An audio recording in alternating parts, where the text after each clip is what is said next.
भाइयों और बहनों, हमारी सरकार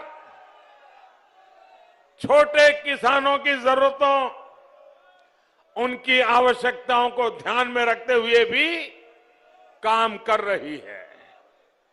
हमारे एक किसान साथी फल, सब्जी उगाते हैं, पशुपालन का काम करते हैं। पीएम किसान सम्मान निधि से ऐसे करोड़ों छोटे किसानों की मदद हो रही है। भाइयों बहनों, हम सत्ता में आए उसके पहले, आपने मुझे सेवा करने का मौका दिया उसके पहले, क्या कभी भी आपके कानों पे किसी पॉलिटिकल पार्टी, किसी पॉलिटिकल लीडर के मुंह से छोटे किसान ये शब्द भी सुना था क्या? सुना था क्या?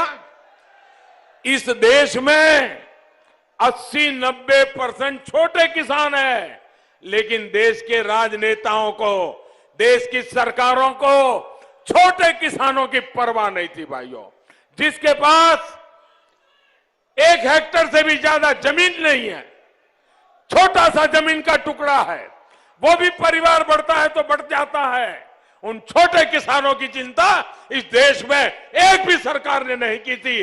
पहली बार आज मैं छोटे किसानों के लिए लड़ रहा हूं। भाइयों साथियों, आधुनिक टेक्नोलॉजी के उपयोग से छोटे किसानों को कैसे लाभ होता है, इसका एक उदाहरण पीएम किसान सम्मान निधि भी है।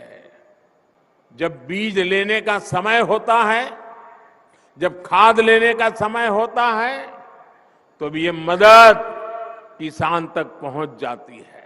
अरे हमने 1,32,00,000 लाडली बहनों के खाते में पहले 1,000 डाले और अब 1,250 रुपया डाल रहा हूं, लेकिन 1,250 तक सीमित नहीं करेंगे।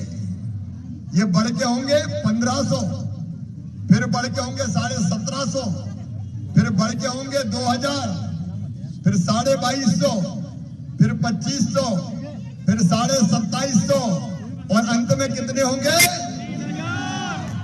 3,000 तक जाएंगे। अरे बहना, 1,32,00,000 हो गई, तुम छूट कैसे गए? सर्वे में 3 परिवर्तन हुए। एक, जिनके पास स्कूटर मोटरसाइकिल होती थी उनको मकान नहीं मिलता था, अब बिना मोटरसाइकिल के कोई कदम ही नहीं रखे, तो तय किया कि जिनके पास होगी उनको ही मकान देंगे।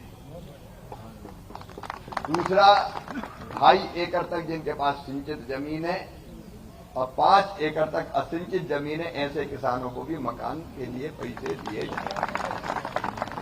और तीसरे, जिन परिवारों की आय 15,000 तक है, पहले 10,000 तक देते थे, अब 10,000 नहीं 15,000 रुपए तक की आमदनी होगी तो अभी मकान देंगे। तो इस नए हिसाब से अब सूची बन गई है। अपने अपने गांव में अच्छी सूची बन जाए, सर्वे चालू हो गया। और एक खुद भी सर्वे कर सकते हैं, वो बात पता है कि नहीं? सबको पता है। अपना मोबाइल निकालो, आधार नंबर अगर है ही सबके बाद, लॉगिन करो, फटाक से फोटो खींचो, फार्म भरो और खुद ही सर्वेयर बन जाओ। दूसरे के भरोसे काहे करो, क्योंकि दूसरा तो गड़बड़ कर देता कई बार। मिल गए तो जुड़ गया, नहीं मिले तो कट गया।